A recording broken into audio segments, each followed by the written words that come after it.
Shalom Bapak Ibu yang terkasih dalam Kristus, sahabat STMJ semua. Berjumpa kembali dengan saya, Petrus Slamet Supriyadi, dari Paroki Santo Paulus Wonosobo. Edisi Rabu 6 September 2023. Bacaan pada hari ini diambil dari Amsal bab 3 ayat 1-15.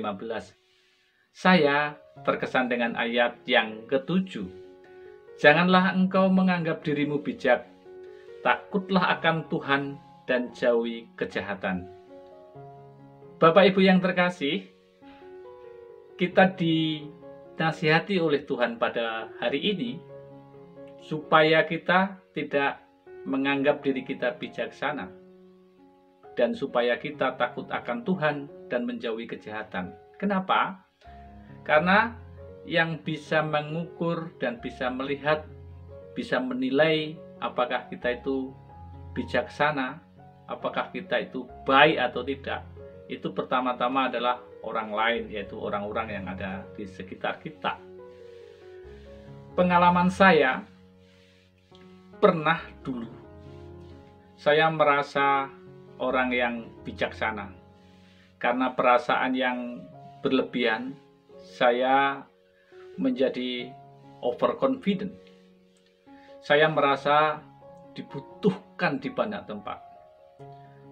Hampir di banyak pelayanan dan kegiatan saya ada dan saya berusaha untuk hadir, baik di lingkungan masyarakat maupun di gereja. Bahkan di gereja saya berusaha bekerja menolong di semua bidang. Sehingga seolah-olah saya adalah orang penting.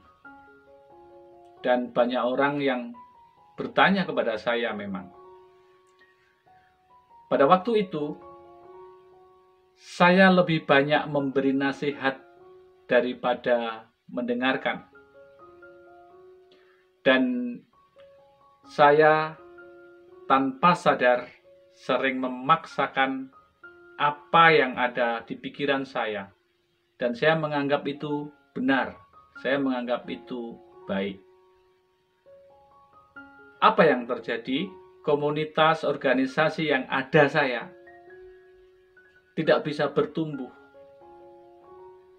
tidak bisa berkembang.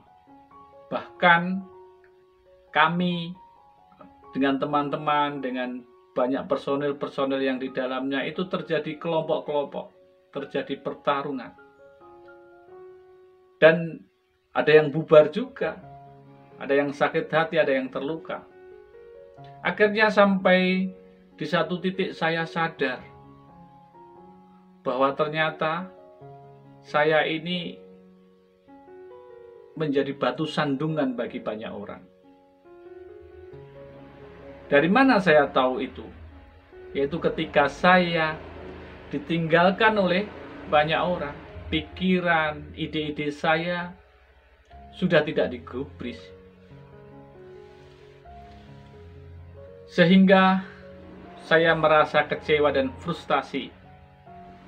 Selain saya bingung juga, saya merasa sakit hati. Apa yang saya kerjakan dengan sungguh-sungguh, itu perasaan saya waktu itu. Dan saya masih saja merasa bahwa saya nggak salah, saya mencari kambing hitam. Saya tidak bisa menemukan kesalahan pada diri saya, karena saya merasa bijaksana tadi. Situasi sangat tidak menguntungkan bagi saya dan bagi keluarga saya, karena komunikasi saya dengan gereja tidak baik, saya dengan teman-teman di organisasi juga tidak baik, apalagi di rumah. Saya sering meninggalkan pekerjaan, saya sering meninggalkan keluarga saya. Semuanya serba tidak baik, tidak enak, dan yang saya merasakan waktu itu yang terluka adalah saya juga terluka. Beruntung pada situasi yang seperti itu ada tawaran retret berjenjang. Entah kenapa waktu itu saya langsung yes. Salah satu sesi membuat saya merasa disentuh. Benar-benar mau jelek di hati saya. Yaitu tentang seorang pelayan, yaitu bagaimana menjadi seorang pelayan menurut Kristus, yaitu pelayan yang rendah hati, pelayan yang pengampun, pelayan yang tidak sombong, pelayan yang mau menyandarkan segala peristiwa hanya kepada Tuhan, dan pelayan yang menyerahkan pada setiap gerakannya kepada Roh Allah. Sepulang dari retret, saya merenungkan dan berusaha melaksanakan apa yang saya terima dalam retret. Berhari-hari dalam perenungan saya itu, akhirnya saya memutuskan untuk mundur alon-alon, bertobat, yaitu mengambil perutusan, tidak banyak-banyak, dan tidak boleh pergi. Saya tetap harus melayani, dan saya harus menerima siapapun yang menjadi partner saya, siapapun yang menjadi pimpinan saya, koordinator saya harus taat dengan peraturan. Saya harus melakukan semuanya ini dengan rendah hati, dengan dorongan roh.